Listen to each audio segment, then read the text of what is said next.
এবং আজকে বাংলাদেশে যে পরিস্থিতি বিরাজ করতেছে, প্রত্যেকটি সেক্টর, এমন কোন সাংবিধানিক প্রতিষ্ঠান নেই, এমন কোন জায়গা নেই যেই জায়গা নষ্টদের অধিকারে চলে না গিয়েছে। এখানে ঢাকা বিশ্ববিদ্যালয়ের সম্মানিত শিক্ষকরা আছেন।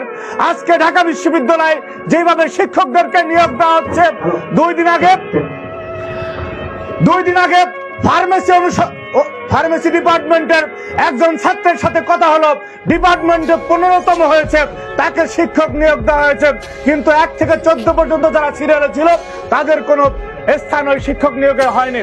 সুতরাং আজকে ফুটপাত থেকে সংসদ পর্যন্ত আজকে প্রত্যেকটি জায়গায় এই ফ্যাসিজম এমন ভাবে ঘিরে বসেছে। এইখান থেকে মুক্তির জন্য আমাদেরকে এক এবং ঐক্যবদ্ধভাবে আন্দোলন ছাড়া বিকল্প কিছু আছে বলে আমি মনে করি না। সংগ্রামী নেতৃবৃন্দ, আমি আরেকটি কথা বলতেই শেষ করতে চাই। আমাদের কিছু হারানোর নেই, আমাদের কিছু হারানোর নেই।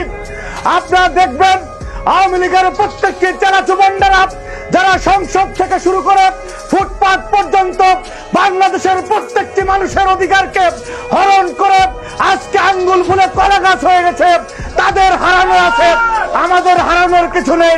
ডক্টর খন্দকার বসেরা বসেন, মারুফ ভাইদের থেকে শুরু করে আমরা পর্যন্ত যারা আছি, আমাদের হারানোর কিছু নেই।